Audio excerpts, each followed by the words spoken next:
Wi-Fi doesn't always work. It doesn't really matter. I don't know if it's gonna work. I might have to switch over to one of the other phones. I guess let's just see if the heater works. Not good. And I'm gonna tell you what, running that thing, let me tell you something. Living in a building like this and running something like that, your power bill is gonna be $300-400 a month. It's gonna probably run you about, I'd say, $70 to $100 a week. That thing is not only old, but it sucks power like you wouldn't imagine. I can see the power bill going up from that device a few $100 a month. At the very least, $200. At the very least. That thing is from like the 80s. Hello, good morning. How do you say that? Dabla? Dabla? Oh, shoot. I don't speak English. Dalba? That's a beautiful name. Good morning, Mr. Clark. How you doing? I hope my phone works. Yeah, that thing will definitely eat up some power. Well, what did I say when I moved in? What did I say when I moved in? How am I so good? With the way that I can predict things, from the weather to natural disasters to behavioral patterns to my own life. What did I say? Everybody was on the internet congratulate me, blah, blah, blah, blah, blah, congratulating me, right? And then the trolls come out. Everybody was on the internet congratulating me, right? And what did I say? I said, yeah, well, I could be back out on the streets tomorrow. Well, guess what? Tomorrow is today. So we got to pack all this shit up. We got to take all this shit back to storage. My mattress, my computer, my camera stand. I'm taking my mirror with me because that's mine, my chair. Everything that's mine, I've got to take back to storage. So, and we're going to the streets. And tonight, it's going to be 48 degrees. So exciting. Oh, will I survive? Will I die? I really, honestly, I don't care. You know why? Because I'm the best person I've ever met. So I know I'm going to heaven, honey. You know what I mean? You know what I mean? Take me off of this crappy planet, please. I'm sure dying from frostbite would hurt, but what is my other option? What's my options? What's my options for housing? I'm glad you asked. There are none. There are none. Homelessness is up and on the rise, over 18% in most cities. However, that will fluctuate depending on city. In bigger cities like Philadelphia, Minnesota, Minneapolis, cities like that, Washington, D.C. Do you know that the National Guard was deployed to Washington, D.C. because of the homelessness problem? Okay, well, just imagine that in every major city across the United States. And it's rising. And it's going to rise like we've never seen before. What is about to happen with the homeless population is going to be the biggest catastrophe we've ever seen. You think learning about the Great Depression was depressing? Buckle in, bitches. So as it turns out, the most people being affected by homelessness next because of the big beautiful bill is actually families. We've already seen a 33% increase in homelessness with families. Those are children's, mothers, fathers. They have been pushed out onto the streets because of the big beautiful bill. HUD was cut, Section 8 was cut, Medicaid is being cut. What do you think the government does with people when they kick them out of rest homes? If they have no family to take on the responsibility of taking care of said loved one, that said loved one ends up on a street corner. EMS, cops physically drop elderly people, people with disabilities off on street corners. So that's exciting. There is nowhere for me to go. Nowhere. I already knew that because we've already been homeless for how many months now? 28, 29, 30 months. So I already knew that. Because if there was options and resources to help me get on my feet, then I never would have moved into a car where I was spending $24,000 a year on gas just to stay out of everybody in society's way.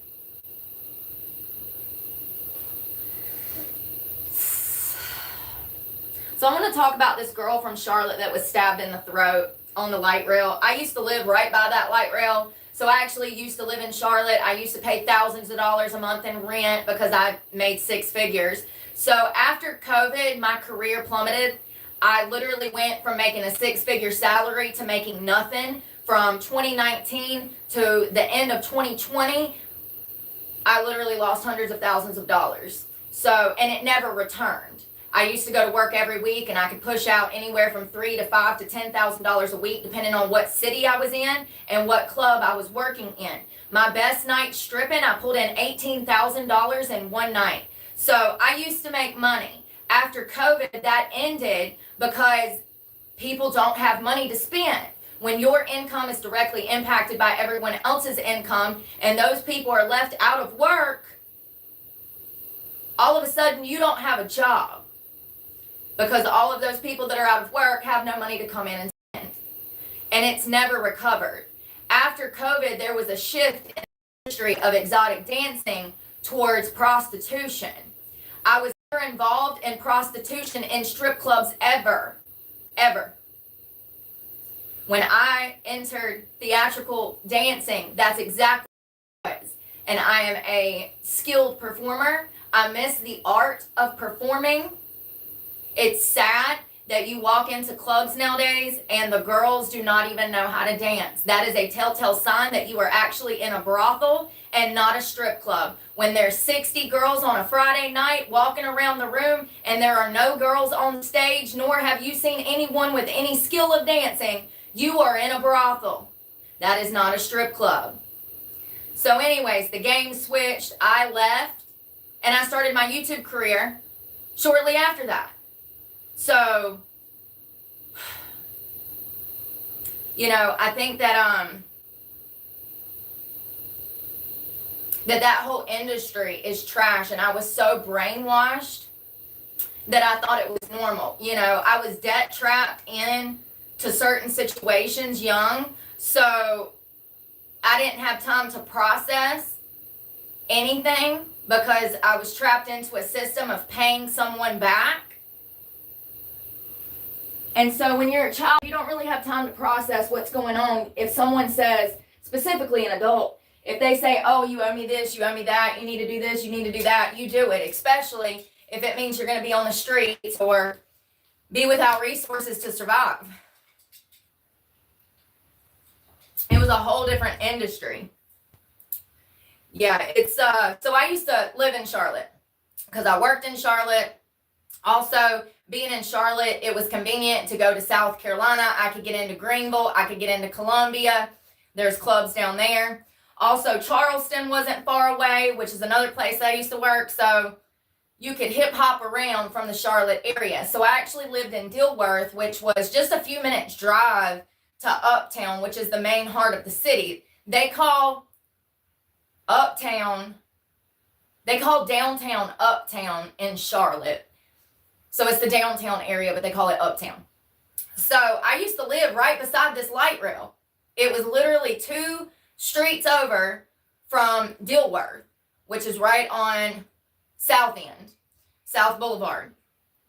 This woman actually came here. There was a woman, let me get her name. I'm not going to be able to say half of it. She was a refugee. She was only 35 years old. She had actually come here from Ukraine during the war, and she was a refugee here. She was working at a pizzeria. She had a job in Charlotte, and she was leaving work, and she goes to hop on, I think it's pronounced Irina Zarowski. I tried. She decides that she's going to hop on the light rail after work to get home. She gets on the light rail. She sits down in a seat. And you can notice that there is a guy behind her who's kind of fidgety. He's kind of he's kind of, what's the word? He's saying words under his voice. He's like whispering to himself, murmuring something to himself. You know what I'm trying to say. He's like whispering something to himself. He's setting up on the window, and you can see he's kind of antsy. And then all of a sudden, he pulls out a pocket knife. He opens it up. He stands up, and leaning over Arena, he stabs her in the neck multiple times. Let me just be clear, because everybody on this train acted like they didn't see what happened. They are full of shit. Do you hear me? It's like willful incompetence. I didn't see that. I didn't see that. I didn't see that. I'm going to act like I didn't see that so I don't have to address it, because then I'm going to be wrapped up in it. And if I'm wrapped up in it, I have stuff to do today. Willful incompetence. I don't know what else to call it. So she is literally bleeding out from her neck. She was gravely injured. She passed away. She was absolutely beautiful. His name was DeCarlos Brown Jr. He has a long, disturbing criminal history. He was actually out on bond for something he should not have been out on bond for. This is Charlotte. This is one of the most liberal places you can live in North Carolina. So he also had a criminal record of felony larceny, armed robbery, assault, not to mention numerous mental health struggles. So he proceeds to stab her in the neck multiple times, and then he starts walking down the trolley train cart, and everybody's acting like they don't notice what's just happened. Let me tell you something. There is no way she was not screaming out for help. No way. This was not a silent crime. Everyone was aware of what just happened, and everyone acted dumb. They just ignored it. They pretended like they didn't see it or hear anything. I don't know about you, but if this was my daughter, I'd be out for blood right now in this city. This is disgusting. A hard-working, a war refugee. Do you know what all she had done been through? And then she comes here for a better life. She's working a job. She's contributing. She's taking the light rail. She's clearly struggling. She ain't got a car. And she gets stabbed to death while everybody sits on that cart and watches it, or at the very least ignores it so they don't have to. Is your job more important than a human's life? Is your need to pick the kids up from school more important than a human's life? Is your shopping trip or your nail appointment more important than a human's life? He better be glad I wasn't on that train. This is exactly what I'm talking about. Let some shit pop off like this in front of me. I'm waiting for the day. I will gladly go do a bid just to prove a point. This is disgusting. This woman had her whole life ahead of her, and she never even saw it coming. And for that, I'm grateful. But I can assure you that this was no silent crime. I can assure you that people were well aware what was happening. The way that the media tries to spin this is nobody noticed. Every single news report spins this as nobody noticed until they saw blood dripping off of his hands. So he walks through the trolley, and as he's walking through the trolley, there's blood droplets hitting the ground. His hands were completely drenched in blood, and blood was dripping off of his fingers. And then people are like, oh, whoa, what's that?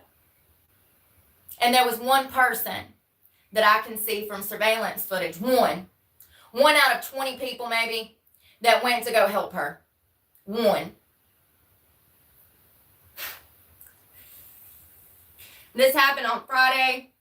She was actually getting off of work. She had worked the entire day at the pizzeria. It was 9:50 p.m. on August 22nd. I'm sorry. It looks like the surveillance was released on September 5th. So it happened and she was only 23. He's 35. I'm sorry. He's 35. She's 23. And it doesn't even tell me how many times she was stabbed. It just says several times. She died on the light rail. They couldn't even get her to the hospital. Her injuries were so grave, she died on the light rail where she was sitting.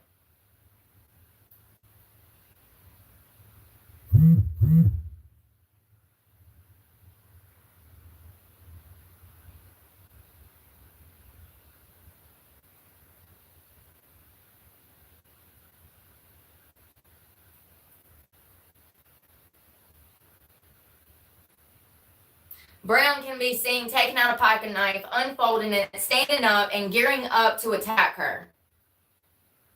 He stabs her. So in the video, it looks like he stabs her 3 times in the throat before walking away.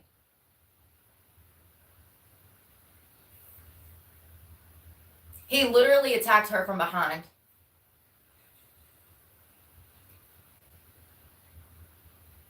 Is that not disgusting, y'all? Yeah, I used to live right there. It's one of the reasons that I left Charlotte was because right after COVID, when they opened the clubs back up, there was a shooting at one of the clubs, at the Gold Club, and the bouncer got shot. And after that situation, yeah, I was ready to go back out to the woods because it had gotten so dangerous, not only at my job, but even just like walking to my car in the Walmart parking lot, anywhere on South End is so extremely dangerous. There's homeless people just all down South End, and these homeless people down there are violent.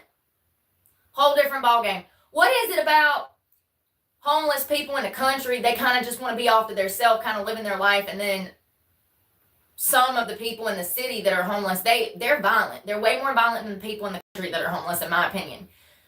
I really think that that's like mental health. Like, I think that mental health plays a huge part in these people's basic needs not being met, and so it like snowballs and they become violent. Regardless, there's no excuse for him doing what he did. But I used to live right by there, and I can assure you that it's extremely unsafe, and it's crazy how bad it's gotten. I guess I saw it coming down the pipeline and I was ready to get out of there. By 2022, I was out.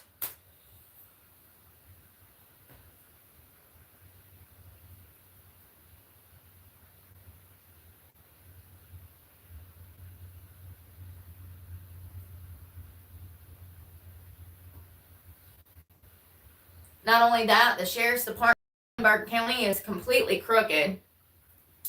I mean, just right here, video shows former Charlotte officers stealing cash from a person in custody. And I mean, if you really start to look into Mecklenburg County, they have a long, dark, corrupt, good old boy system fucking past. Like, it's just like most of the places around here. Crooked. The judicial system is crooked. They all are. It's all broken. Yeah, Charlotte's definitely the type of place where you go to jail for a crime you didn't commit, like a murder. Yeah, like something major.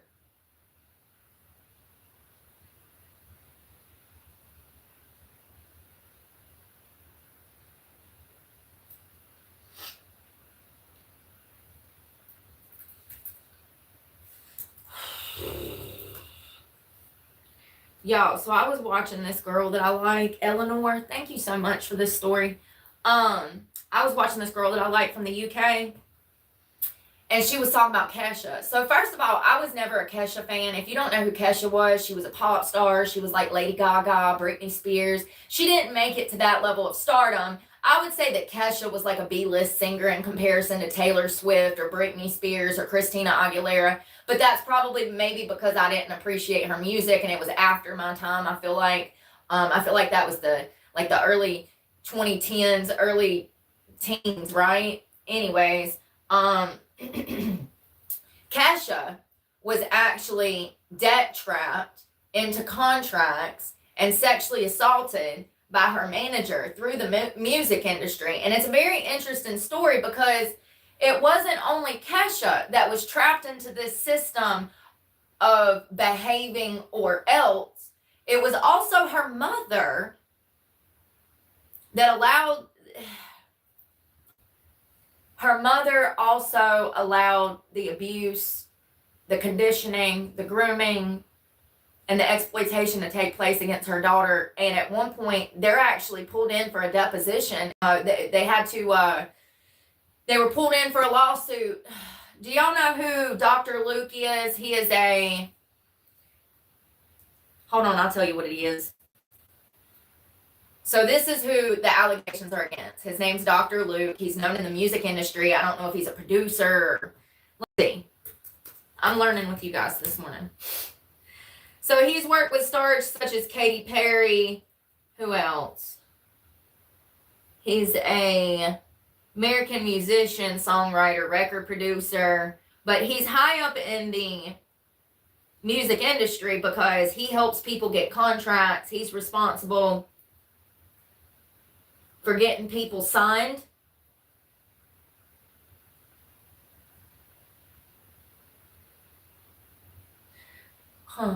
I didn't know he worked with Katy Perry too. I wonder who else. So essentially what happened was Kesha came to Hollywood as an 18-year-old child with stars in her eyes, dreaming of a music career contract. Kesha grew up singing and songwriting, and she absolutely loved music. And it was a dream of hers to blow up. She wanted to become famous. She wanted to write music and perform music. And so she went to Hollywood, and she was just an 18-year-old, very, in my opinion, she was very, not only naive, but somewhat immature in comparison to her city counterparts, because she didn't come, I think she came from Nashville. I could be wrong. I don't remember. It doesn't matter. But she didn't come from Hollywood is the point. And so when you grow up in Los Angeles, it's a whole different thing than growing up in maybe Idaho or Wisconsin. It's a whole different thing. Children in LA are faster. I don't know what other word to use. They mature quicker. I don't know, man. Y'all know what I mean. Y'all know what I mean. So when Kesha went to Hollywood, she probably had the mentality of a 15 or 16-year-old in comparison to her 18-year-old counterparts who grew up in Los Angeles. So when I was learning about this, what really stuck out to me was how green she was behind the ears and how she was completely unaware of how Hollywood actually worked and operated. Casting couch is a thing. It is my belief that you cannot make it in certain entertainment industries unless you're willing to put out as a woman. Kesha was very naive. That is not her fault. You know, she was a little bit innocent, a little bit easy to work with because she was so starstruck and she was so enthusiastic about making it in the business. She was willing to let a lot of stuff slide that maybe she didn't agree with. And she just thought that this is what adults do. This is how adults behave. If I'm going to be a star, I need to learn to behave like an adult, and I need to act like an adult so the adults respect me in this scenario. So let me see if this, I'm trying to give backstory into how young Kesha was, because people are like, oh, she was 18 when she went to Hollywood. No, honey. No. I don't care that she was 18. I'm not trying to offend anybody, but she was a child. When she flew into Hollywood, she was a child. Sorry, not sorry. So I want to figure out, because I don't know, there was a series of lawsuits and countersuits between Kesha, her mother, and Dr. Luke, who was her, I guess, manager. So it starts out that Kesha meets Luke. She becomes like a muse for him. He signs her to a 6-record contract. That sounds phenomenal, right? Wrong.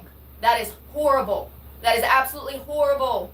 There is no guarantee that she's going to make money off of any 6 of those albums. There's no guarantee that they're going to do well. There's no guarantee that her career is going to take off. So it's horrible. She's trapped in to this 6 contract system, this 6 CD, 6 album system.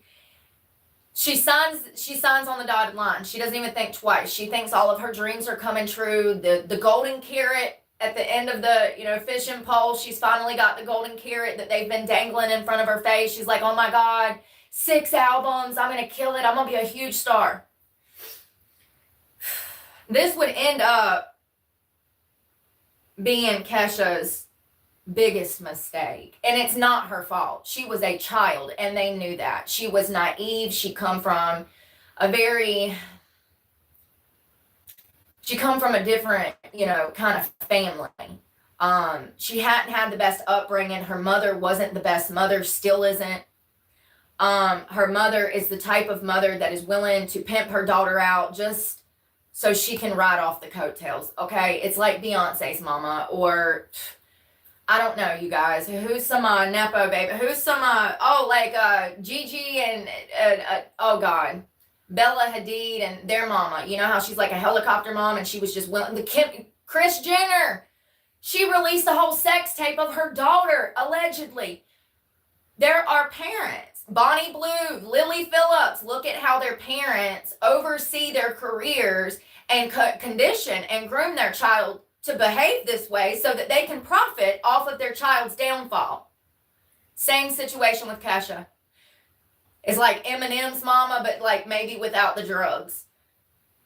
Kesha's mama wasn't no better, okay? She was not guiding, rearing.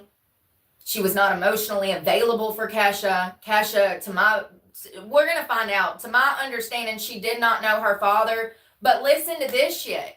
When Kesha was a teenager, her mother sent her across the country to go live with her father, right?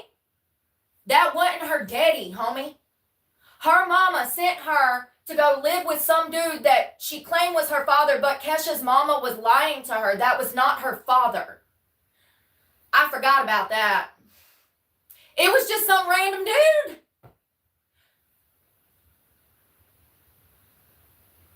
I feel so bad for Kesha. Let me explain something to you. That was probably the moment that the grooming and conditioning started. And she realized it was probably a pivotal moment because Kesha has talked about this. She talked about how she thought this was her father. She moves all of her stuff in, and then she finds out that this is not her father. It's just some random dude that her mother sent her to go live with. How uncomfortable. How uncomfortable. Thank you so much, Destiny. Good morning. Good morning, good morning. How uncomfortable.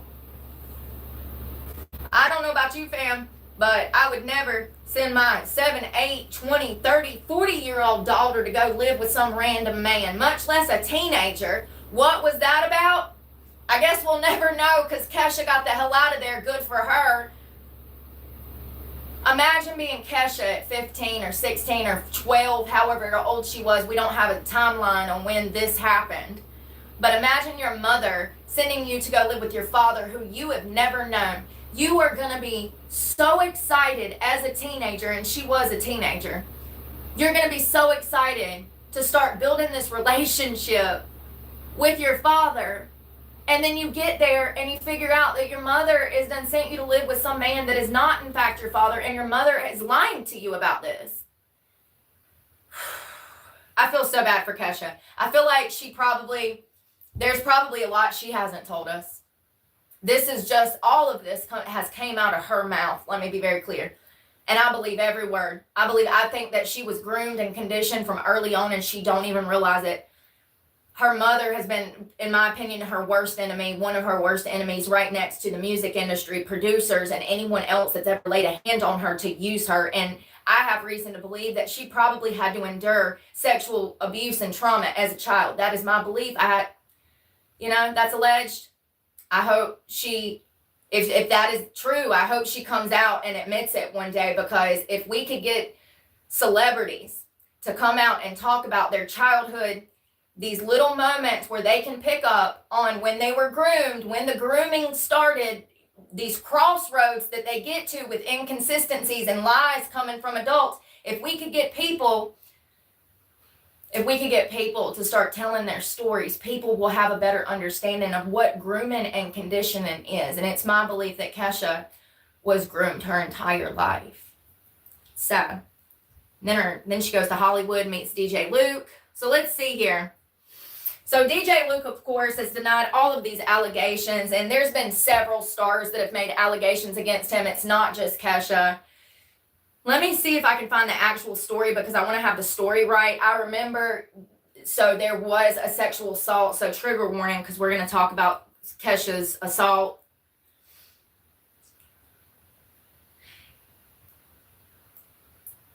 Let's see.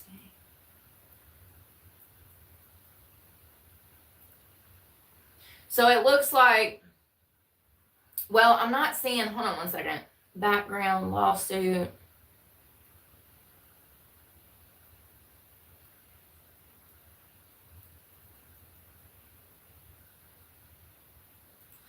So I can't find the story, y'all.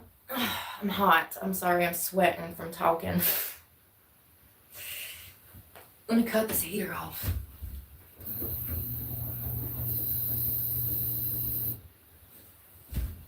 So what was said was that Kesha got to Hollywood and DJ Luke and them wanted to go out to a party, right?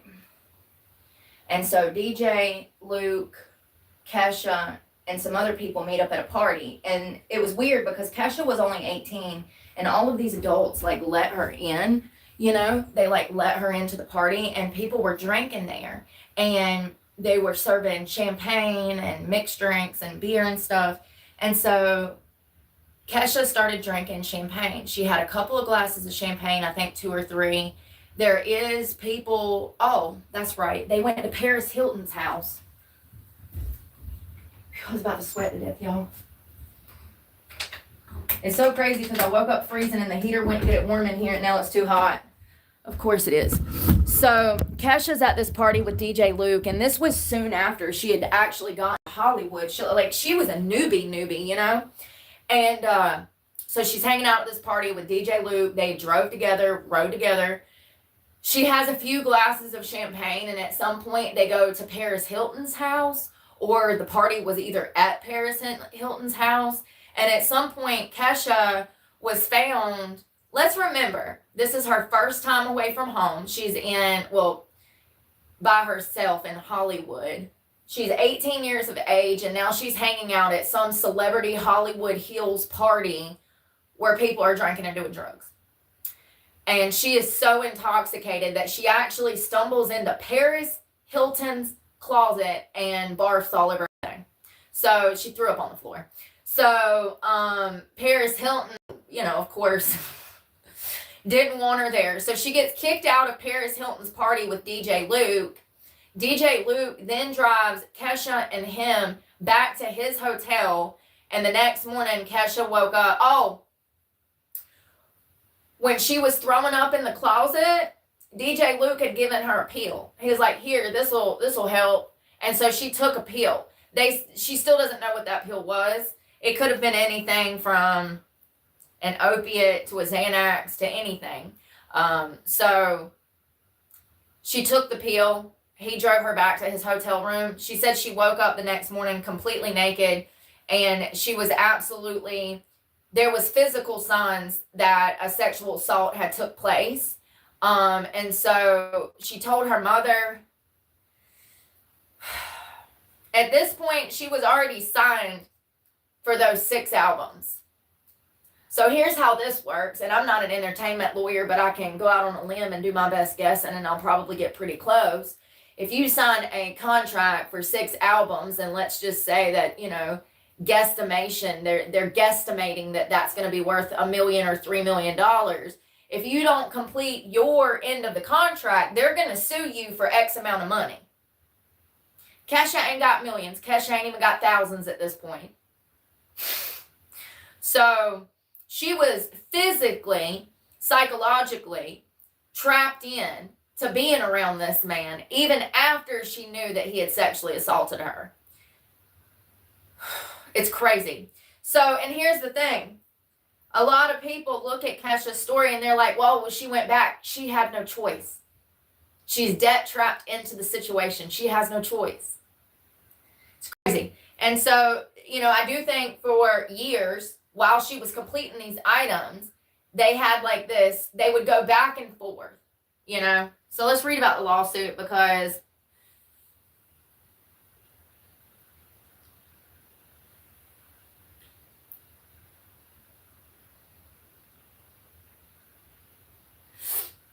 So Luke tried to say that Kesha and her mother was saying these things because she wanted to get out of her contract. There was a lawsuit in California where Kesha claimed Dr. Luke was liable for sexual harassment, civil harassment, violation of California's laws against unfair business practices, infliction of emotional distress. She also sued him in New York, claiming that he sexually, physically, verbally, and emotionally abused her since the beginning of their professional relationship. Absolutely. It also says that he drugged and raped her on 2 different occasions, made threats against Kesha and her family, and called her derogatory names. I have no doubt. Let me tell you something. He was 30-something years old. She was 18. She was a child. She was a child. He was a grown-ass man. He knew when he met her that she had no one but her mother, who was not worth a damn. He used that as an opportunity to not only trap her in to these 6 record albums, in my opinion, but to also use and abuse her for his own sexual perversion. You know, let's not get it twisted. A lot of these producers, they go into the industry knowing good and well that they can use that position to do casting couches, which is forcing women and people to have sex in order to receive certain roles, right? So he absolutely did that to Kesha, and he trapped her in for, I think, about a decade, over a decade.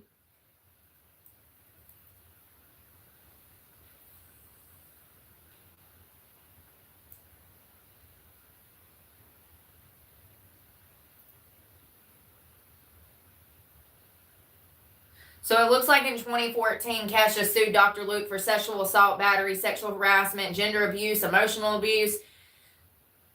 And this had occurred over 10 years of working together.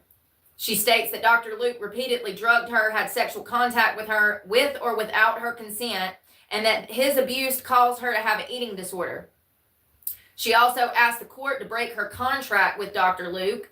And in response, Dr. Luke filed a countersuit against Kesha, alleging defamation, accusing her and her mother and her management of fabricating the abuse claims, blah, blah, blah, blah. Kesha also accused Dr. Luke of raping Katy Perry. Wow. Perry and Dr. Luke both denied these allegations, and a judge ruled that there was no evidence to support Kesha's account. Later in December, Luke's lawyers amended the official complaint in the defamation lawsuit to introduce additional items, including a handwritten birthday card from Kesha back in 2009. Luke's attorney claimed the card is from several years after Kesha claims he started abusing her. Yes, that is why grooming and coercion is so important in these abuse cases. She was a child that has trauma bonded to him through the act of rape. When he raped her, he was also holding her contract and her career and her future and her livelihood and her money and her home and her food over her head. It's crazy. And he did it for a decade, playing games with her, countersuing her when he knows he's a pedophile, well, a pervert. And riddle me this, Batman. A 32-year-old man having sex with an 18-year-old girl, how is that not pedophilia? So we gonna say an hour or a minute makes an adult? A minute makes an adult? What makes an adult? Are you telling me the minute before 17 and 18 is what makes that child an adult all of a sudden, 1 minute? Because that's what the law states. Disgusting.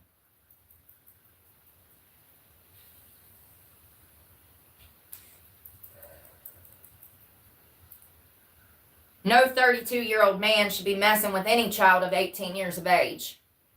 It's crazy. I really thought that we had come farther in life than we had, but I'm starting to see through sex crimes that, like, we have a lot of hard work to do. A lot.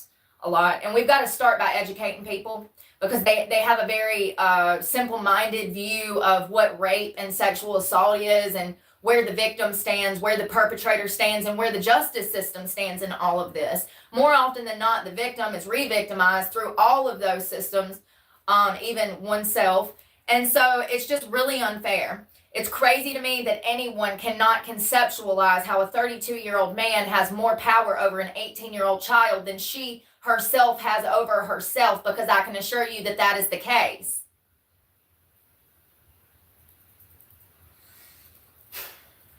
I feel horrible for Kesha. I did not know this. So it looks like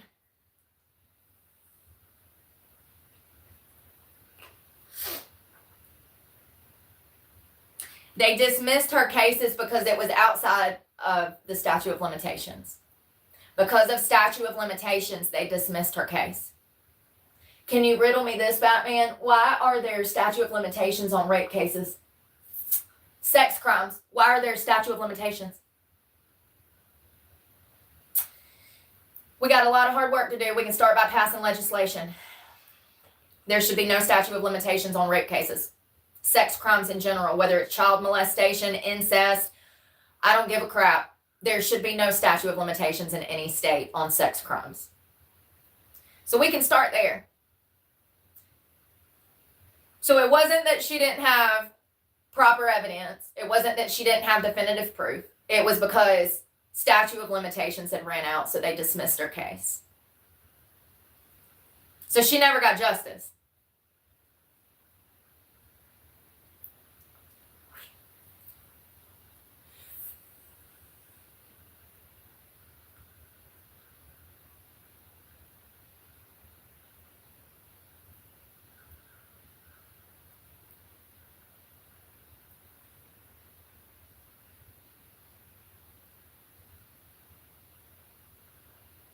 So actually, she had to fork over $373,000 to Dr. Luke. So after she was raped, after she tried to sue him, after she tried to tell the police, after she went back on what she said in a defamation lawsuit with her mother, then she went back on what she said. Then the court says that she breached her contract with Dr. Luke. Let's just remember that she had to see him every day after being raped by him. They made her pay over $373,000 to the perpetrator of a crime. When I read cases, and I'm so glad I found this. Thank you so much to Eleanor. Kesha's case can be used and studied to write new laws. This case, it shows a pattern of behavior and how people, men that are perverts, will use their power and money to control and assert control over the victim's life if they feel that the victim I've tried to come up with why these type of people focus in and hone in on certain people. And I relate to Kesha a lot. I can see why he chose her. I can see why she was his favorite and one that he wanted to keep on the sidelines and have control over. These men collect women like trophies.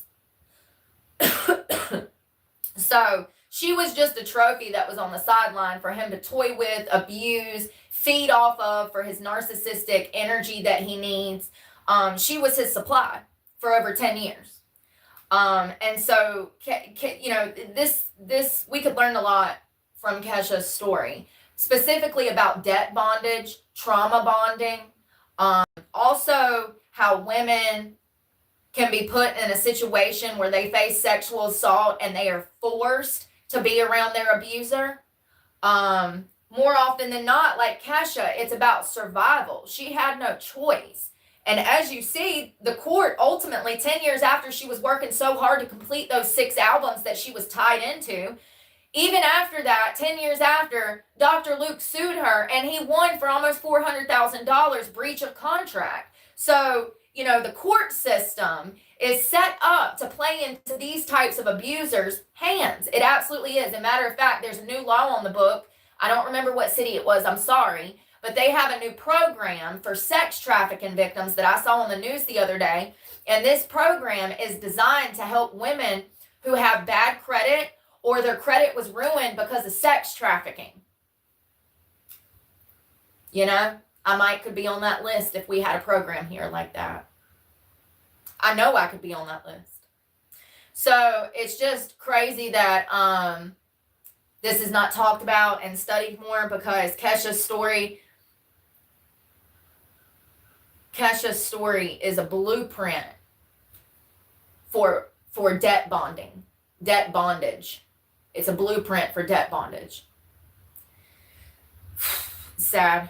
So she had to pay out money.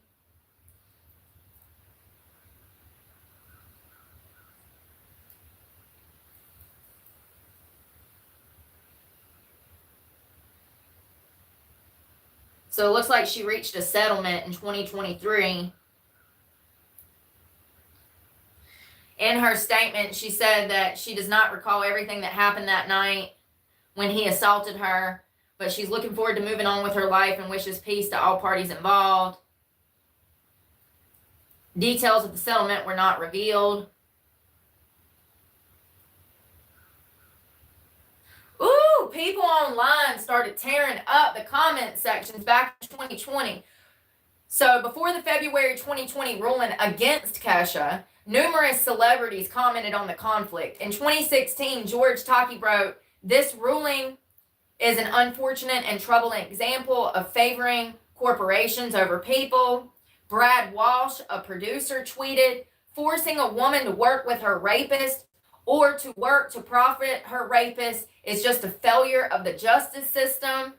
Also in 2016, Lena Dunham wrote an article expressing her solidarity with Kesha.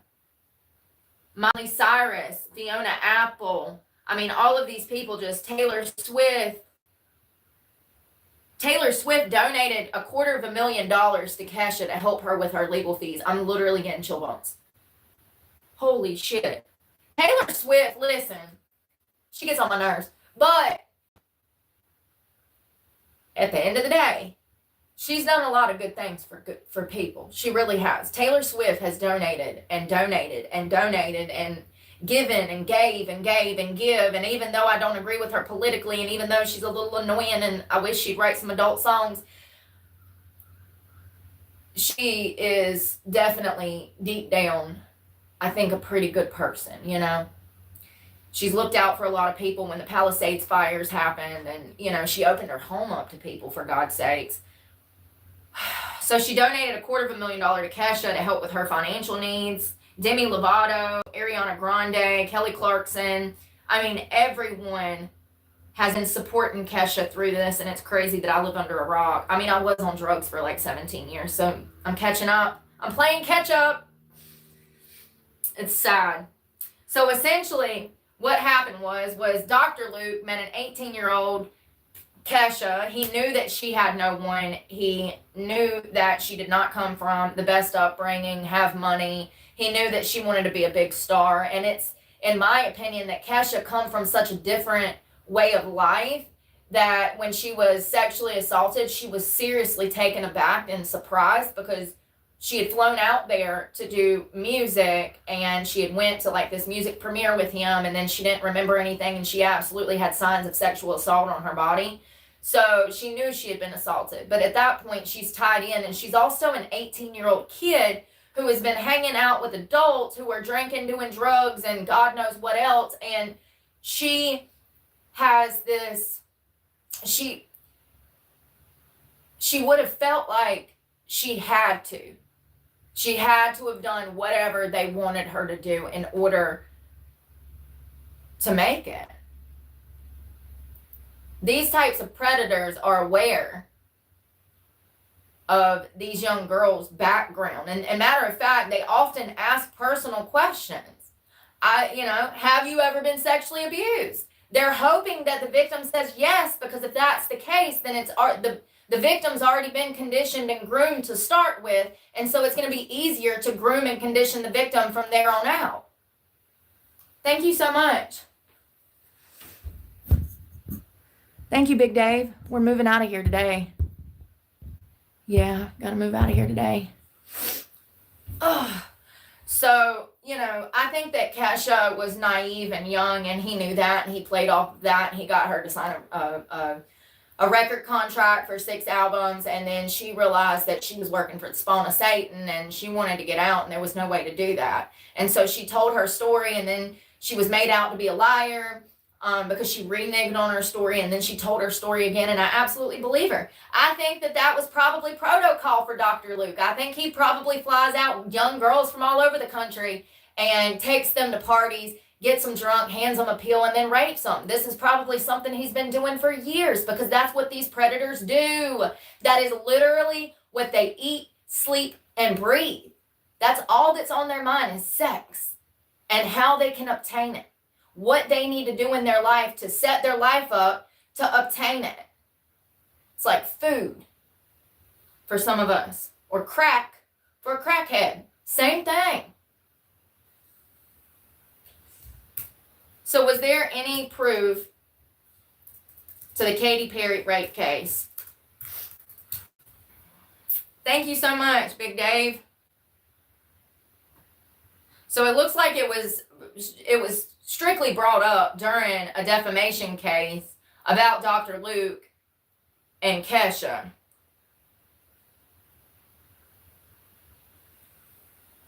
So it looks like Kesha said Kesha sent a private text to Lady Gaga claiming that Dr. Luke had raped Katy Perry. And I believe it. And you know, Katy Perry is not going to say anything. She needs that money.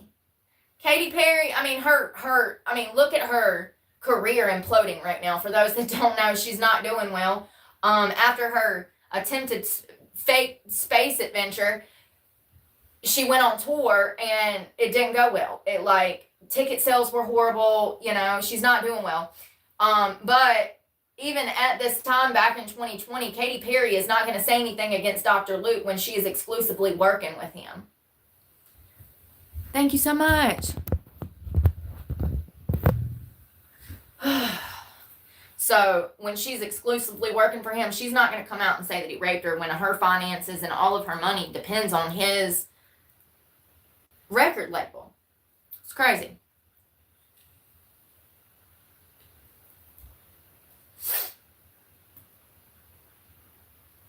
Yeah, it's really sad. I did not know what happened to Kesha. It's just really unfortunate. Imagine if she would have met like a producer that was worth a damn and one that gave a damn about her. You know, one that wasn't trying to abuse her. How great. I mean, and some of her music was all right. But, you know, I never really got into her. So it says tonight that the low is going to be 49 degrees. I don't know what I'm going to do. Nothing I can do. Stay up all night. Try not to, I don't know. I don't know.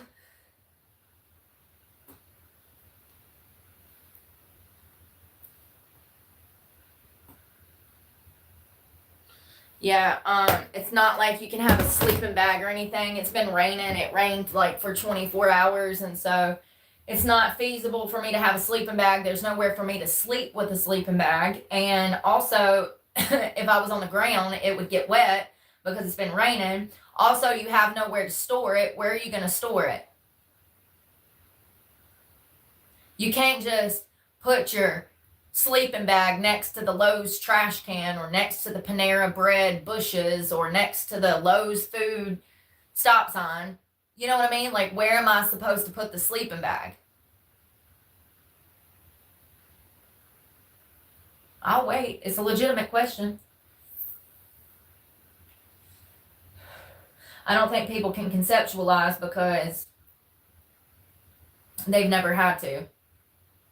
And I understand that, but at the same time, it's like, maybe that's the reason God's putting me through it. Maybe that's the reason that this is part of his plan for me to learn how to communicate to you guys what this really is, how hard it is to be homeless. What is a homeless person? You're watching it. One day I had a roof, the next day I don't. The next day I don't. So, yeah. Where am I going to put a sleeping bag? How am I going to store it? Where am I going to keep it during the day?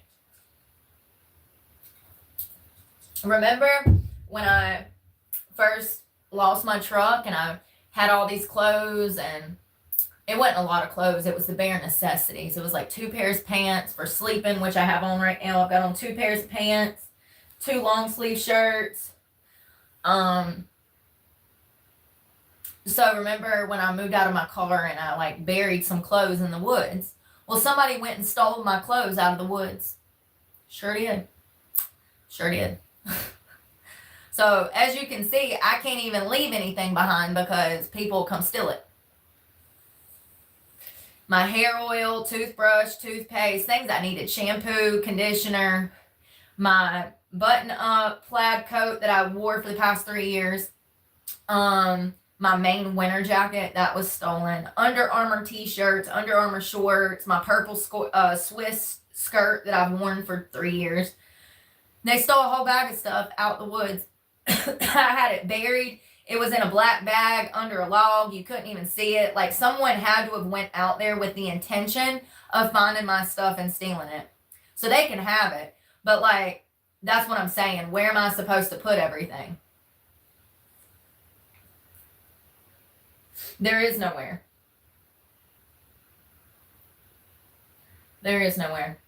I'm just going to have to be fucking cold and miserable. And even wearing multiple layers of clothes. Okay.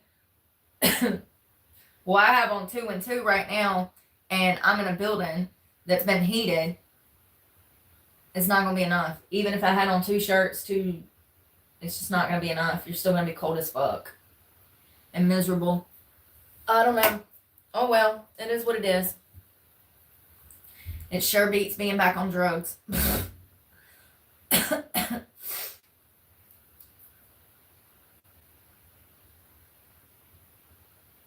It is what it is.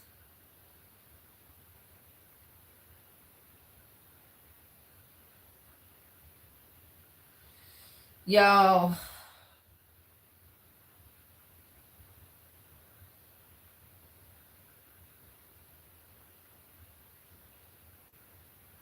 I feel bad for people that ain't never had shit. I can always tell when they drop in my comment section if they've ever, had shit. Because they can't conceptualize what I'm saying. It don't even matter. When I lived here in 2022, before I become homeless, my bills were grocery, truck insurance, and truck payment, and cell phone. So my bills were like, I don't know, $1,200, $1,500 a month at the very least. But when I got kicked out on the streets, my bills went up to $3,800, $3,900 a month because of the $2,000 in gas that was needed to run a V8 Chevrolet. So, I posted that yesterday, and people can't even conceptualize what the fuck I'm talking about. It's so frustrating because I'm not very smart.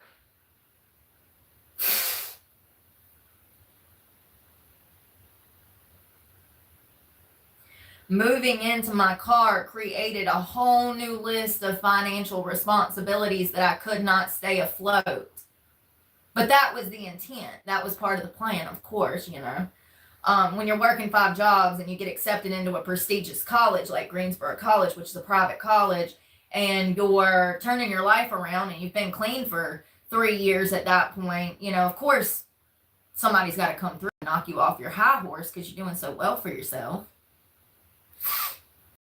So I was kicked out on the streets, out of my own property.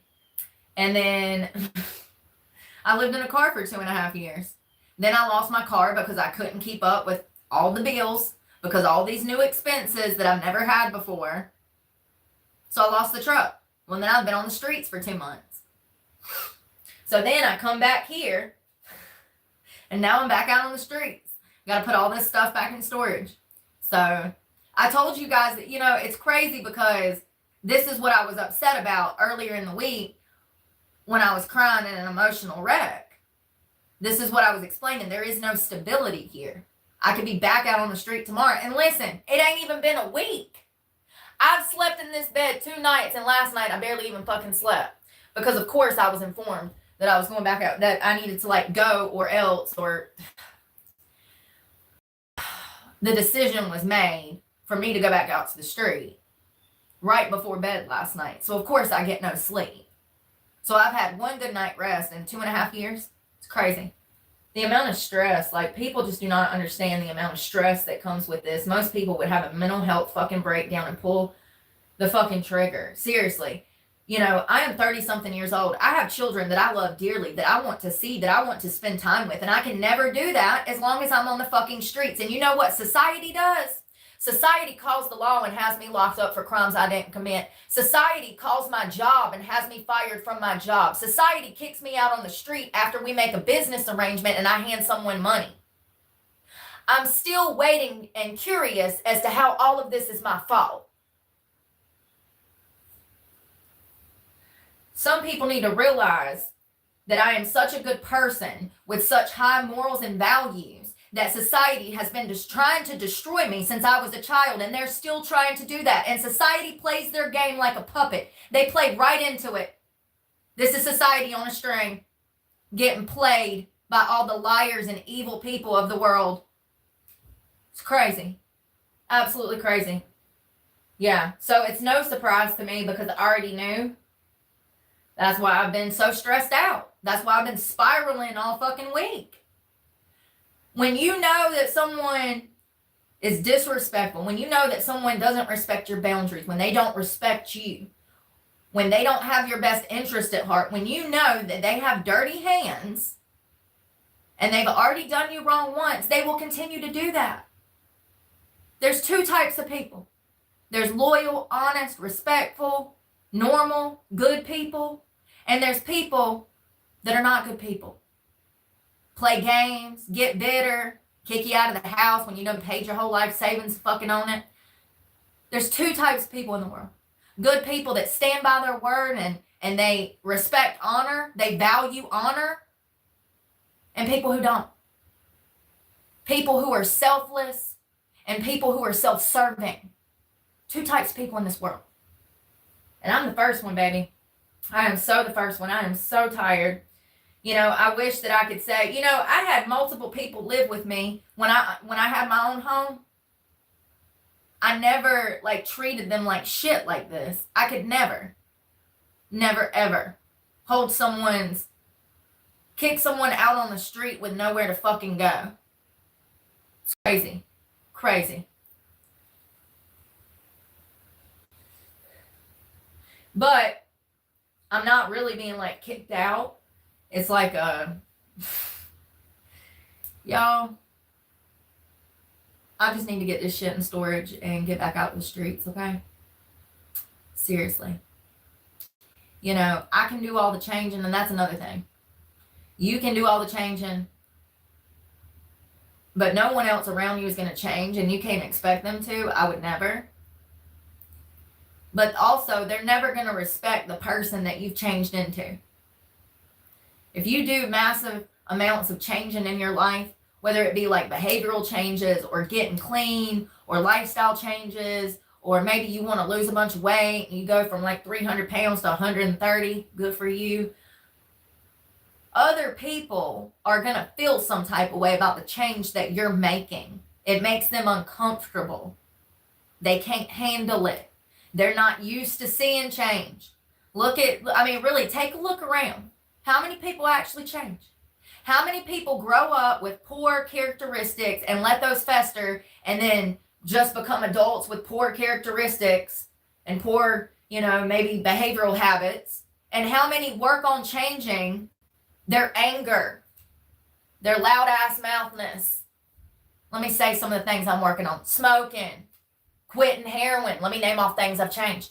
Heroin, alcohol. Used to need a bottle of that every day. Aggressiveness, communication, also things I've changed.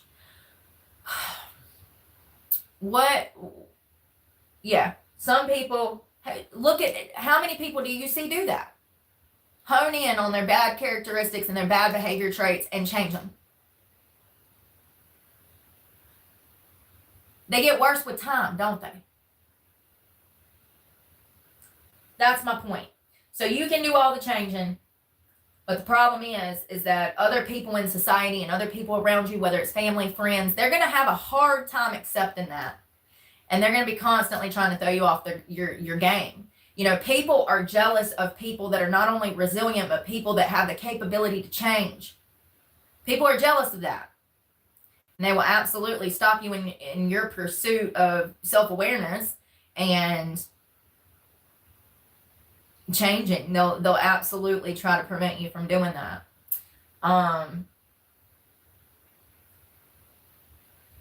I think that people are jealous of people that are not only resilient, but people that can get back to a baseline after a major traumatic incident too. Like, I have people that do stuff to me intentionally looking for a reaction, and when I don't feed into that reaction, it makes me realize that they did it intentionally, you know, because they'll be standing there trying to antagonize the situation with their words, and it's just like, I cannot believe I fell for this for so long. But I mean, I was a child. I was a child. I have some very interesting footage. I don't know when I'm going to share it. That's one of the reasons that I wanted to come here. I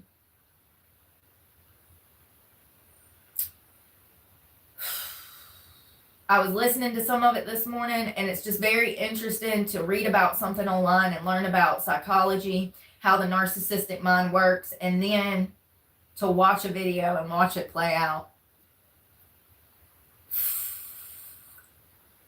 So, you know, I don't know what I'm going to do. I think I'm going to hold on to it for now. It's part of my healing journey. It's part of my healing journey. Maybe there'll come a day where I'll share that with you guys. You know, one thing that I did notice is that when it comes to trauma bonding, if you were ever in a situation where you are trying to get away from the narcissist so that you're not their supply anymore, they will bring up topics that were traumatic for you, and then they'll start saying that they supported you in that moment. So let me just give you a prime example. So when my daughter fell and broke her arm, sorry.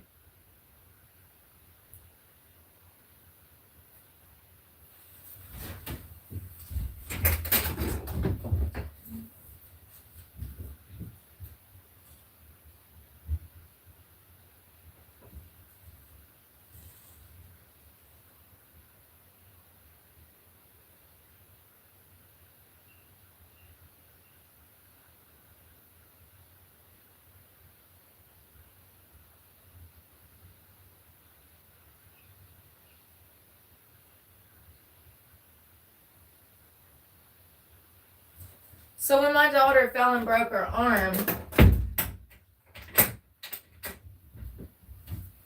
of course, this person sits here and, you know, so when my daughter fell and broke her arm, when CPS comes to you, they need family. They want to know what family you have in your life, what family, you know, looks out for you, what family,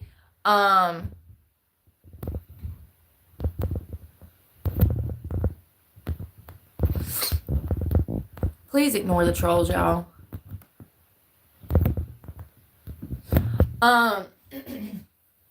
When CPS gets involved, they want to know who your family is. They need to know your family, and they have all your family come to these meetings.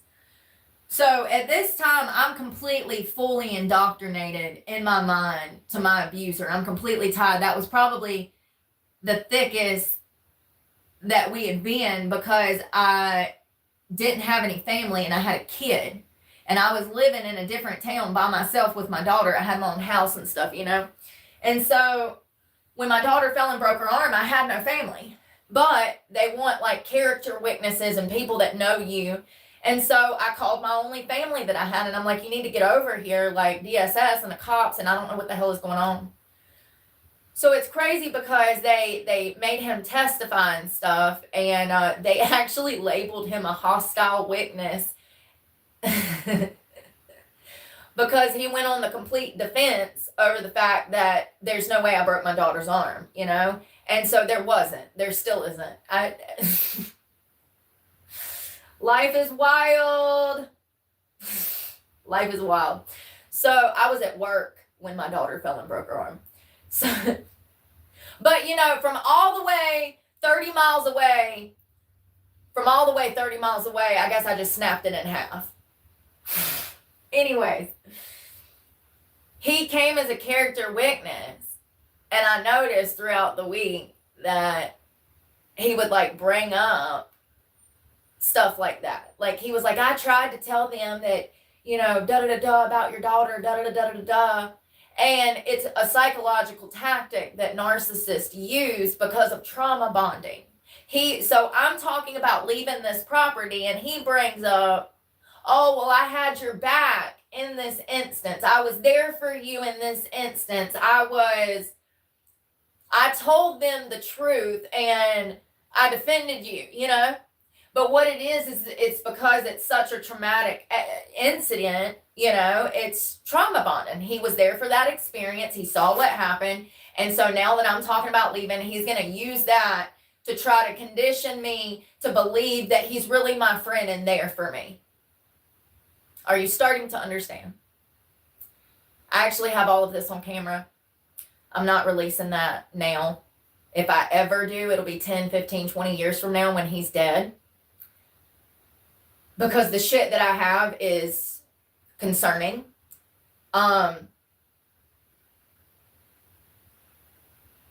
This was my family. This is the only family I ever knew. It's just, I don't know. I think that,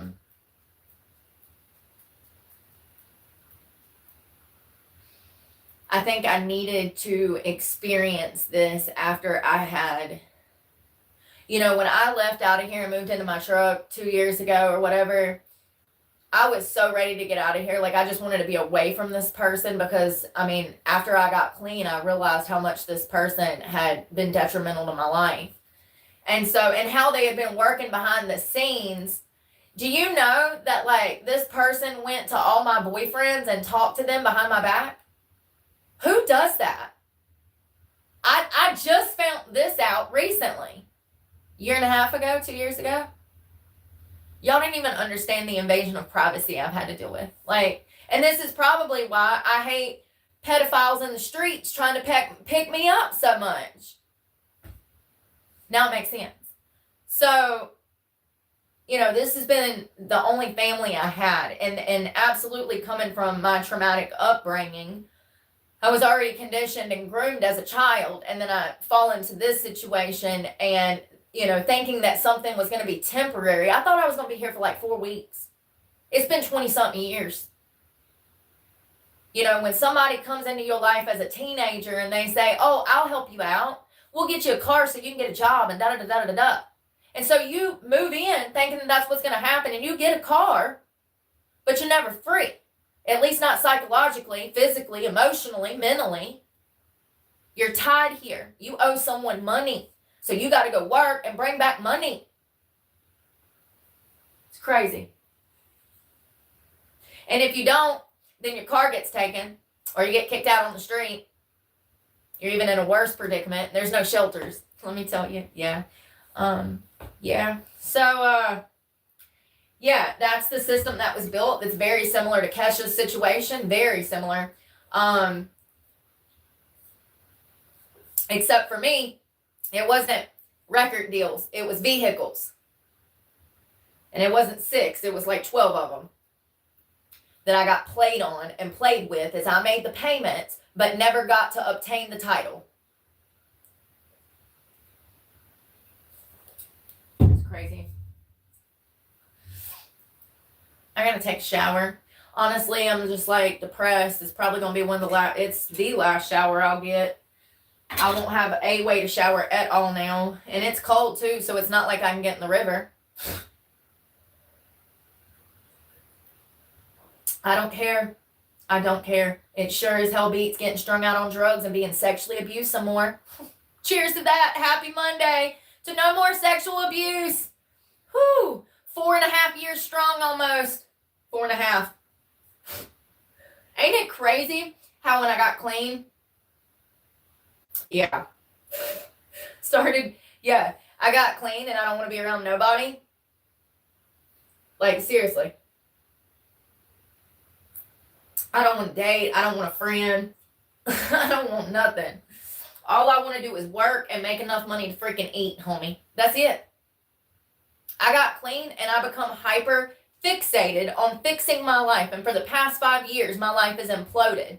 I am 10 times worse off than when I started this channel. And you didn't even see the first 2 years before I started this channel when I was rolling in fucking dough and didn't have to worry about anything. So it's just crazy how this economy has just imploded my life. And then you got all these people behind the scenes doing nefarious stuff. The women from Planet Fitness, the people on the internet, my abuser, just everybody, even the sheriff's department here. Like, it's crazy. It's really crazy. If you are a good person in this world, it is going to be extremely hard to survive. I mean, you'll know that you're good because you'll probably be on the streets starving like me.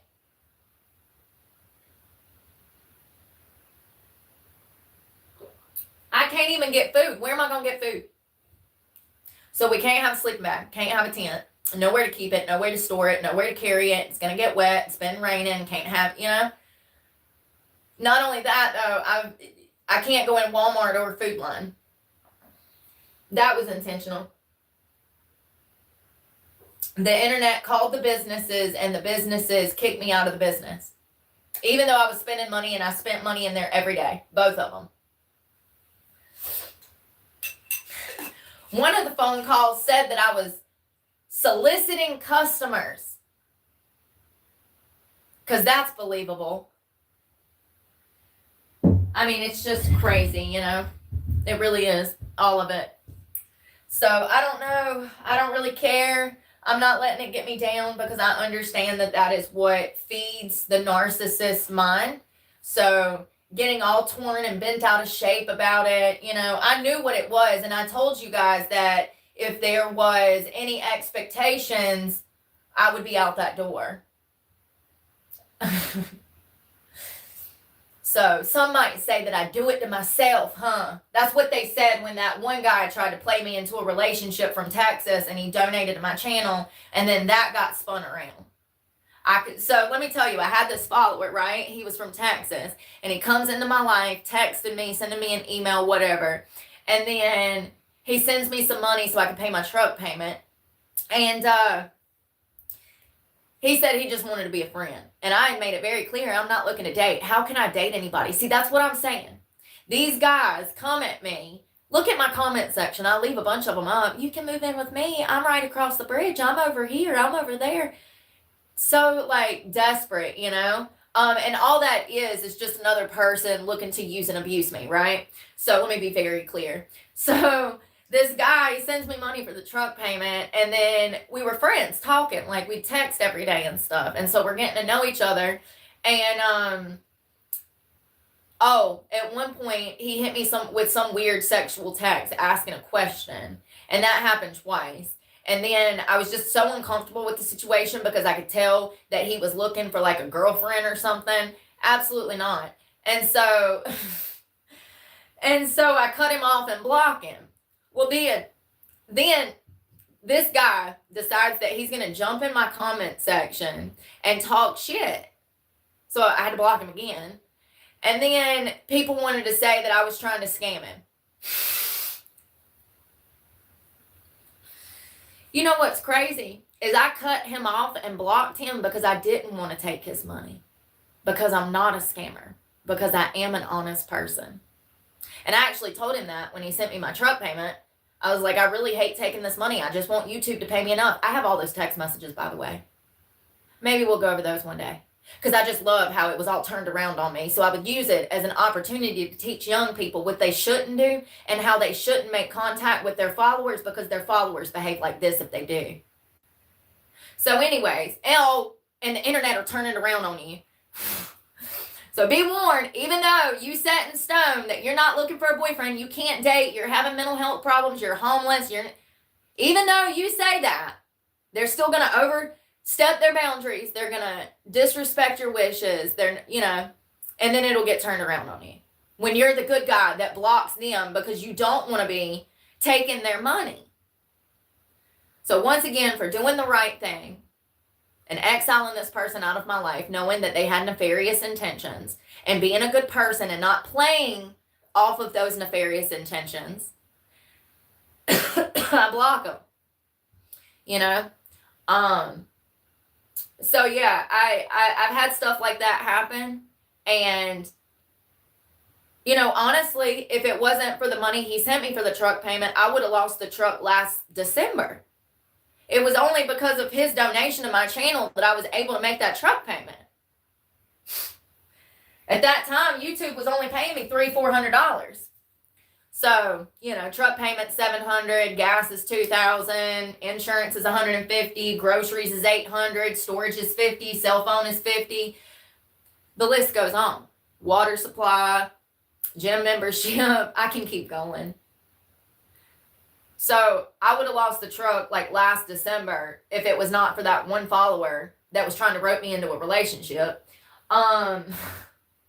Even though he said he wasn't looking for a relationship, just a friend. I mean, it's just crazy. You can't even just be friends with somebody to see if it goes well, to see if you could think about dating them nowadays. People just jump all the way to 100. It's like, hey, what's your name? You want to get married? It's like, you said you was looking to take it slow. I thought we was going to court for a few months and text and see if we even get along. Nope. Get married. It was weird. It was a weird experience. And, it's no different than what I'm going through now. It's no different. It would have been no different. I could have moved to Texas. It would have been good for about 30 days before the shit hit the fan, and then his true colors would have come off. Both of our masks would have came off, and I would have been out for blood. You know what I mean? Absolutely not. I've been trapped into this bullshit for over 20 years. What makes you think that I would ever put myself back in that situation? See, people don't understand what morals and values are. You make mistakes. That was a mistake. I learned from it, and I'm not making that mistake again. That's why I'm homeless. It's crazy. And it's so crazy because I don't know what it is about being homeless. It really does make the worst kind of men just, hey, you can come stay with me. I had 2 different ex-boyfriends hit me up. One of which I ain't even seen in 15 years. It's like, dude, we broke up for a reason. The fuck? Everybody just wants to play on your weakness, your position. They don't get it. I will literally starve in the street. I already have.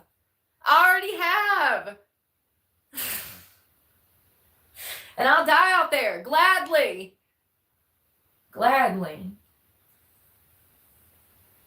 It's crazy. Yeah, people have no idea the level of narcissist that I've been subjected to, and the way that and that's what I was saying. I'm glad that I ventured down memory lane, because it's very shocking to me how things that stick out to me now never stuck out to me before. So when I moved out and left and went to Florida and all of that, I was so done, and then losing my car, and then facing more criminal charges that I didn't commit, and then having, being banned from restaurants and food stuff. I had no choice but to come back here. Where am I going to eat? There's no grocery store. I had no choice but to come back here. It's also getting cold. And I'm not, yeah, now this is not an option. So back out to the streets I go. So now I don't know. I don't know.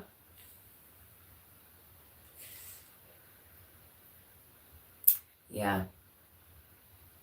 It could be worse. I could still be brainwashed, getting victimized. But I'm not. I mean, at least not sexually. Maybe psychologically, emotionally, absolutely. You've seen that.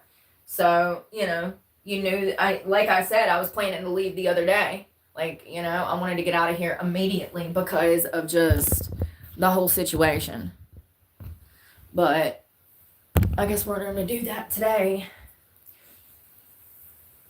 And then I don't know how I'm going to make it to court. So I don't know. Hey, Careless Whispers. Then I don't know how I'm going to make it to court. So, and it's crazy because I've got those pending charges for the cyber stalking, that kid that was stalking me. So, I have to go to court for that. It's all fucked, y'all. Y'all just, I swear to God, one day people in this town are going to start telling me stuff. When they see this, and they will, half of them already have. So one day, good people of this town will start coming forward and telling me the truth about the people that was working behind the fucking scenes. Because I know there is. Without a doubt. Without a doubt. YouTube summary. Let's see how much money we made last week. It's been going down and down and down and down and down. I think my next check is like $600. So it's just been dropping steadily.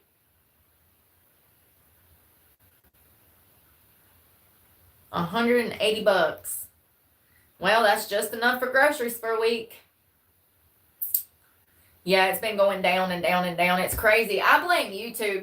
There's all these like advertisements like, oh, make your YouTube successful. You can monetize and da da da da da da. And this is how much. How they reveal how much they made on YouTube. Y'all know that those videos are lies, right? I have financial records from YouTube for the past year.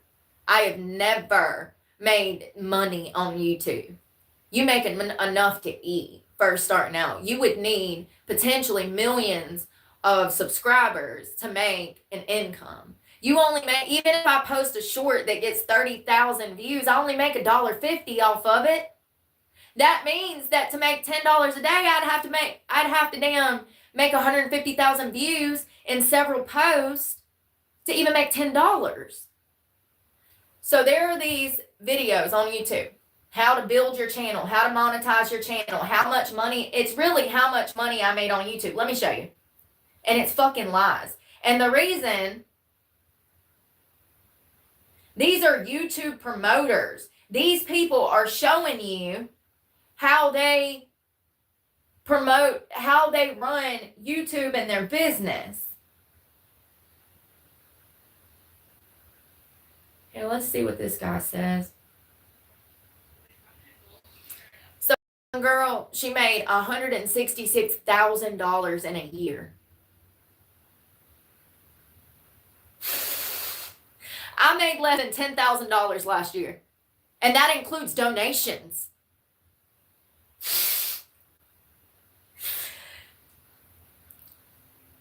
Let's see what he says.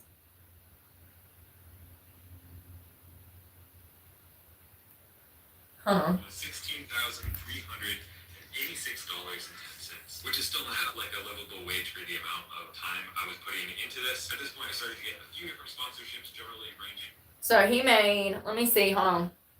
But this is generally when you start. And this guy is advertising for YouTube. This is what people don't understand. Good morning, Robin. Up to 3.4 million views, which is kind of crazy. And at that point, I kind of had my first days where I was making over $100. So he got 3.3 million views. And at some point, hold on. So his watch time was 28.6. Hold on. It's not telling me. I had one day that made $232, which was absolutely mind-blowing to me. The total at that time was $16,386.10, which is still not like a livable wage for. Not only that, they take 55 off entirely. That's your views, that's your watch page hours, all of that. They take 55% off the top, and then they also take 50% of your donations. I learned that last night too. So essentially, he said he made $16,000.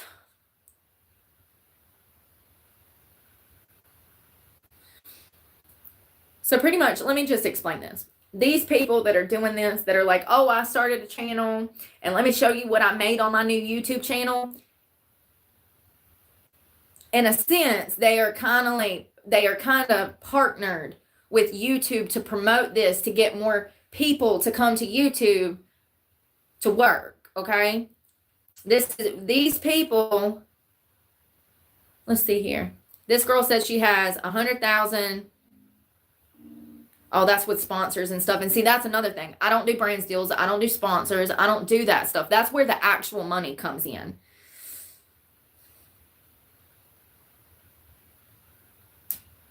So I saw one that this girl said that she made $166,000 in a year. Hold on one second. AdSense, and the other is through YouTube sponsorships. So let's dive a little bit into YouTube AdSense. And this is the money that I'm earning off of YouTube putting ads on my videos. In total, I have made $11,450. How? Since I have been monetized, and 686 of those dollars is from YouTube premium subscribers, and 48 of those dollars. So she's made $11,000 in her entire. Thank you so much, E. Welcome. Welcome so much, E. Thank you for that, for becoming a bronze member. She said in her whole YouTube journey, she had made $11,000. So she's got 70,000. I've got more followers than she does. She's been working on the channel over a year and a half, and she's made $11,000 in a year and a half with 77,000 followers. Doesn't look like she's doing brand stuff either. That would make sense. Those people that are making $166,000, they are creating videos like ads for YouTube to get other people into the YouTube industry. That is a rare phenomena. It's not like if you start talking about makeup or lawn care that your channel's going to take off that way. It's just a way for you to get advice on how to run your channel. And that's why their channel takes off, because they're giving advice to every single creator. It sets a bad tone. It puts a bad taste in my mouth. You know, people think you make all this money, and it's crazy. It's hurt my channel. And thank you so much to Miss Brooke over here, Corner. She posted this a month ago. It looks like Brooke has. Well, I don't know what her channel does, but I'm trying to see. She's a painter. So Brooke is a painter. She has a lot of lifestyle stuff. Beautiful page. She's got about as many followers as I do, and she's made $11,000 during her YouTube career. What did I just say that I made last year? Less than $10,000. And that was for 2.5 years of work up to now. So, yeah. Thank you, Brooke, for being honest. You're one of the only ones I found that were honest. You get 10 out of 10 stars. Wishing you well on your YouTube journey. You're beautiful. So, you know, it's crazy that there's all this misconception about the numbers. And then you click on certain videos and it's like, oh, you can, you know, how to expand your YouTube career, how to make your videos go viral, how much I made on YouTube, how I set up my YouTube channel. It's all of these instructional videos that are telling you how to operate the platform and how to operate your channel to get the best, you know, results. But there's millions of people watching those videos for business, for multiple other reasons, not just content creation, because there's also other information in there, technology, computers, stuff like that. But I've noticed in these videos, these creators are making $150,000 to $300,000 a year on this type of content. And it would be, I guess, business, investment, anything dealing with business. Your CPM or whatever that thing is, which is your pay rate, is going to go, it's going to be double of what mine is. So, yeah. And they're getting millions of views. I saw one, that girl had 28 million views on a YouTube video, how much I made on YouTube. And it was $166,000. And so people, specifically young people or naive people, come to this platform thinking that you can actually generate real income an honest way. And the fact is that you got to kind of like sell things. You got to sell courses or sell t-shirts or sell cups or, I don't know, weight loss programs, diet programs, medications, supplements, candles, donkeys, whatever you want to sell, you can sell it. But that's your main stream of income next to donations. Super thanks. You know, you don't make a lot of money off of the views. It's unfortunate. And you really don't make a lot of money off the memberships. And thank you so much for that, E. I really appreciate that. But, you know, they take half of that.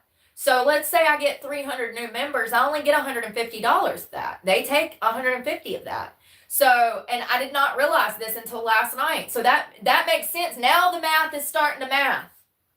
I've been saying for 2 years the math went mathing. Now the math is starting to math. With knowing that they're taking 55 off the top, now it makes sense. Now it makes sense. But, you know, you can come to this platform and you can milk society, milk businesses, do shady business practices, get entwined with every company that wants to send you free products. You can, you know, give positive reviews on bad stuff. You can be shady in this business. And since I came here, I've refused to be shady. So it's so funny that I get called all of these names that I'm nothing of, nor have I ever displayed such behavior. It's crazy because part of the reason I'm still in this situation is because I've refused to sell out and force things down you guys' throat and also get myself wrapped up in maybe some shady business practices. And also, you know, I have not sold out. You know, I could have an OnlyFans. Let's not forget, okay? Let's not forget where we come from. You know, do you know how easy it would be to get myself out of this situation? Like, you know, I'll never do it. I'll die on this hill. I'll die on this hill because society tried to turn me into something that I am not. I know who I am. And OnlyFans ain't part of who I am, baby. That's what society tried to turn me into. So, yeah. That was all in their benefit.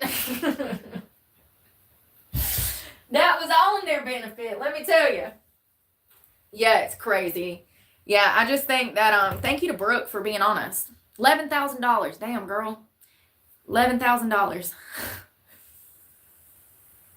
Y'all, I'm about to have to run. I gotta go shower and get my life together. I know it's only like 8:30, but I need another cup of coffee. And I need to, damn, y'all, you know what?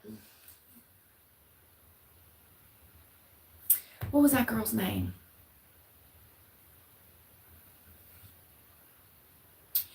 Poor lady. Is it Lorena? I think so. That lady that was stabbed on the train in Charlotte. I'm praying for her family. She had already been through so much. It's like the guy that died from liverwurst. So there was a guy that came to America. He lived through the Holocaust. This man was like 70, 80, 90 years old. And he was born into the Holocaust. There's pictures of him in a Nazi concentration camp with, I do believe, his father. And you can see that these people are just skeletons. Their skin is gray. They are just shells of people. And you can see this little baby. Well, apparently that was him. And at some point, his family was able to escape the Holocaust and they came to America. They fled. So he was born there in the middle of mass genocide. He was brought here. He was raised up as a good man. He married. He had children, had grandchildren, great-grandchildren. And then one day, he decides that he's going to eat some boar's head liverwurst, and he dies from listeria.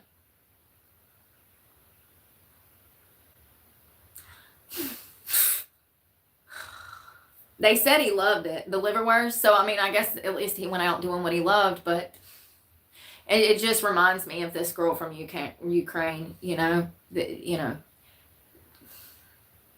Ukraine war is a mess, but I think people really forget about the true victims, which is the civilians. Imagine if that was here. Imagine if California and South Carolina were battling it out right now and we were all literally in between.